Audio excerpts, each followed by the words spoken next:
Diploma એન્જિનિયરિંગના માટે chapter number 1 fundamentals of electric and magnetic circuit.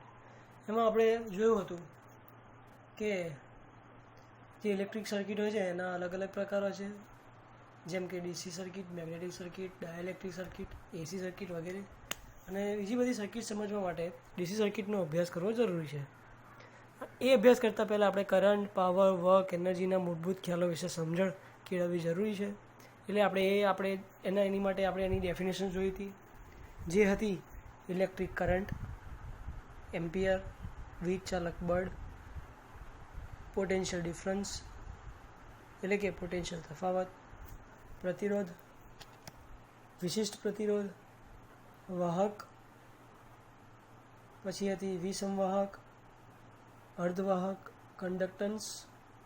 M total 10 definition આપણે જોઈ હતી, જે ખૂબ જ અગત્યની હોય છે અને એક્ઝામમાં પણ આનાની અંદરથી ઘણી બધી ડેફિનેશન્સ પૂછાતી હોય છે.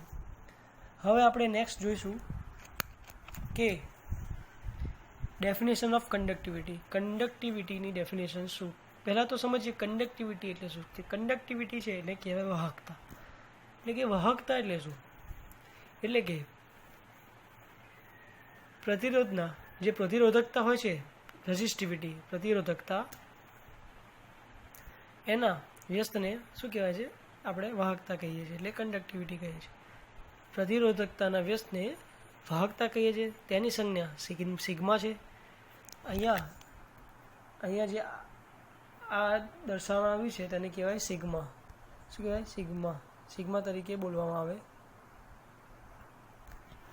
એટલે સિગ્મા ઇઝ ઇક્વલ ટુ 1/ρ.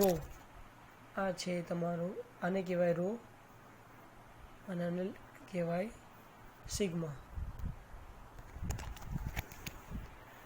ત્યારબાદ છે કાર્ય, મતલબ વર્ક. કાર્ય એકદમ સિમ્પલ છે, યાદ રહેવું જ છે કે જ્યારે 1 ન્યૂટનનું ફોર્સ બોડીના ફોર્સની દિશામાં 1 મીટર ખસેડે ત્યારે 1 જૂલનું કાર્ય થાય છે. સિમ્પલ લેંગ્વેજમાં કહું તો જ્યારે કોઈ પણ વસ્તુ એમનેમ પડેલી હોય અને તમે ફોર્સ આપો છો અને ફોર્સ આપતા એ જે વસ્તુ છે એ એક જગ્યાએથી બીજી જગ્યાએ ખસે છે, ત્યારે શું કહેવાય? કે કાર્ય થયું તેમ કહેવાય. એટલે જે ફોર્સ છે તેનું એકમ શું છે? ન્યૂટન હોય છે. એટલે આપણે શું કહીએ છીએ કે 1 ન્યૂટનના ફોર્સ, બરાબર છે, 1 ન્યૂટનનું ફોર્સ બોડીને ફોર્સની દિશામાં, ફોર્સ એટલે કે મીટર, બરાબર છે, એટલે મીટર કેટલા ડિસ્ટન્સમાં આપણે 1 મીટરમાં ખસેડે છે ત્યારે જે કાર્ય થયું એને શું કહેવાય? 1 જૂલ. એટલે કાર્ય is equal to force into અંતર. એટલે કે 1 N એટલે 1 newton into 1 metre is equal to 1 Nm is equal to 1 joule. જે એટલે આમ જે Nm છે એ શું છે? મિકેનિકલ કાર્યનો એકમ છે. શું છે? મિકેનિકલનો કાર્યનો એકમ શું છે? Nm, newton metre. હવે ઇલેક્ટ્રિક વર્ક કહીએ તો W ઇઝ ઇક્વલ ટુ શું કહેવાય? VLT. વોલ્ટ લઈએ તો V is equal to 1 volt લેવાય. ત્યારબાદ કરંટ લઈએ તો 1 એમ્પિયર લેવાય. સમય લઈએ તો 1 સેકન્ડ લેવાય. એટલે આ બધા જે કહેવાય કાર્ય, એટલે કે W જે કહેવાય WLT, બરાબર છે, સોરી WIT. એટલે કે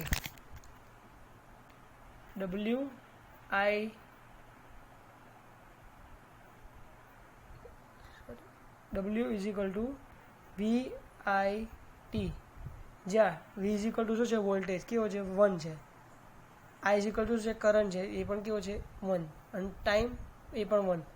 આ વોલ્ટમાં, આ એમ્પિયરમાં અને આ સેકન્ડમાં એના એકમ હોય છે. ત્યારે ઇઝ ઇક્વલ ટુ શું થાય? 1 જૂલ. આવું થતું હોય છે. હવે જોઈએ કે પાવર શું છે. પાવર એટલે કાર્ય કરવાના દરને શું કહેવાય? પાવર. કાર્ય કરવાનો દર એટલે સમય. કેટલા સમયની અંદર તમે કેટલું કાર્ય પૂર્ણ કરો છો તેને આપણે શું કહીએ છીએ? પાવર. એટલે આપણે લખીએ છીએ કે પાવર ઇઝ ઇક્વલ ટુ કાર્ય અપોન સમય. પાવર ઇઝ ઇક્વલ ટુ કાર્ય અપોન સમય. એટલે કે P is equal two W/T, બરાબર છે, જે તમે અહીંયા જોઈ શકો છો. P is equal two W/T. હવે જો જે W છે એટલે કાર્ય એ 1 જૂલ હોય અને સમય કેવો હોય 1 સેકન્ડ હોય તો પાવર કેટલો થયો તમારો 1 વોલ્ટ. 1 વોટ પાવરનું એકમ કયો છે? વોટ. એટલે ડબલ્યુથી લખાય એને. ડબલ્યુ એનું સંજ્ઞા છે, શું કહેવાય એને? વોટ.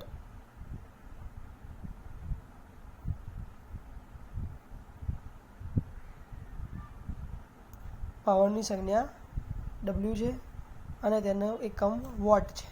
એટલે હું સમય અને કાર્ય બંને એક એક લઉં તો મને કેટલો વોટ મળશે? P = 1 વોટ મળશે.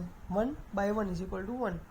એટલે કે સમાન કાર્ય કરવા માટે વધારે ઓછો સમય લાગે, બરાબર છે, તો ઓછો વધારે પસાર થાય. એટલે કે સમય જશો એટલે એમાં શું હોય કે જ્યારે કાર્ય તમે કરો, જ્યારે સમજો કે સમાન કાર્ય કરો એકદમ સરખું સાયમલ્ટેનિયસલી તમે કોઈ પણ કામ કરો છો અને એ કરવા માટે જે ઓછો ને વધારે જે સમય લાગતો હોય છે, બરાબર, તેને પાવર કહેવાય છે. એટલે દાખલા તરીકે એક વ્યક્તિ છે એ 100 જૂલનું કાર્ય કરે છે 1 સેકન્ડની અંદર અને તેનો પાવર 100 વોટ છે, પરંતુ બીજી વ્યક્તિ છે એ 100 જૂલનું કાર્ય 4 સેકન્ડમાં કરે છે. તો કેવું કહેવાય? પેલામાં 100/1 એટલે કે 100/1 પેલા, અને બીજા વ્યક્તિમાં 100/4 એટલે કે જે આ આન્સર મળશે એટલે 100/4 = 25 વોટ થાય છે. અને મિકેનિકલ પાવરનો એકમ આપણે જોઈએ તો હોર્સ પાવર હોય. એટલે મિકેનિકલ એટલે 1 HP = હંમેશા યાદ રાખવાનું કે 1 HP = 735.5 વોટ થાય છે. એટલે કે આપણા ઘરમાં મોટર હોય, બીજી બધી મોટર હોય, જેટલી મોટર બધી કઈ હોર્સ પાવર પર ચાલતી હોય છે, બરાબર છે. એન્જિન્સ હોય છે એ પણ હોર્સ પાવર પર ચાલતા હોય છે. પણ આપણે અંદર જોવું હોય કે અંદર કેટલો પાવર ઉત્પન્ન થાય છે, તો એને શું કહેવાનું? જેટલો હોર્સ પાવર હોય એના ગુણ્યા 735.5 કરી નાખવાનું. એટલે તમને કેટલો એની અંદર પાવર ઉત્પન્ન થાય છે એ મળી જશે. એટલે ઘરની અંદર જે મોટર હોય છે કહે છે ને કે HP 1.5 HPની છે, 3 HPની છે, 5 HPની છે, બધી હેવી મોટર્સ હોય, તો એને શું કહેવાય? 1 HP = 735.5 વોટ થતો હોય છે. એટલે કે ઇલેક્ટ્રિક પાવર જોઈએ એટલે P = VI થાય છે, બરાબર છે. એટલે VIને તમે શું લખી શકો? I² R અથવા તો V²/R એવું પણ લખી શકો. હવે જોઈએ કાર્યશક્તિ. કાર્યશક્તિ એટલે energy. Energy = power into time. એટલે P × T or T × P = VIT joules. શું કહેવાય? VIT joule. તો એની માટે ઓકે, અહીંયા જે મેં લખ્યું છે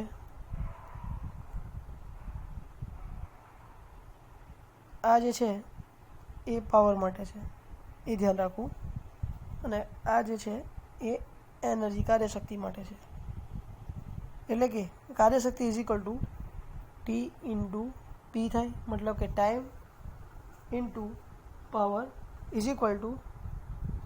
VIT વોલ્ટ, કરંટ ને ટાઈમ સેકન્ડમાં. પાવર અને સમય એ બંનેના એકમ પ્રમાણે એનર્જીના વિવિધ એકમો થઈ શકે છે. જેમ કે એનર્જી = પાવર ઇન્ટુ સમય. પાવર એટલે વોટ અને સમય એટલે સેકન્ડ, બરાબર છે. અથવા તો તમે લઈ શકો, સેકન્ડના લેવો તો અવર લઈ શકો, એટલે વોટ ઇન્ટુ અવર. અને વોટ લેવો હોય વોટની જગ્યાએ કિલોવોટ પણ લઈ શકો, એટલે કિલોવોટ ઇન્ટુ અવર એટલે kWh. એ બધું એમાં તમે લઈ શકો. એટલે કે 1 kWh એટલે કે 1 kilowatt hour = 1 kilowatt into 1 hour આવું થતું હોય છે. તો અહીંયા જેટલી ડેફિનેશન હતી એ બધી સમાપ્ત થઈ છે. જો કોઈ પણ આ ડાઉટ હોય તો કોમેન્ટ બોક્સમાં જણાવો. અને આ બધી ડેફિનેશન ખૂબ જ અગત્યની છે અને યાદ રહી જાય એવી છે. 2-3-3માં વાંચશો એટલે આરામથી યાદ રહી જશે. અને આગળ જતાં પણ આ ડેફિનેશન્સ ઘણી બધી જગ્યાએ કામ આવતી હોય છે. આગળ જઈશું, હવે નેક્સ્ટ લેક્ચરમાં આપણે જોઈશું કે EMF અને પોટેન્શિયલ ડિફરન્સ વચ્ચેનો તફાવત શું હોય છે, એ આપણે નેક્સ્ટ લેક્ચરની અંદર જોઈશું.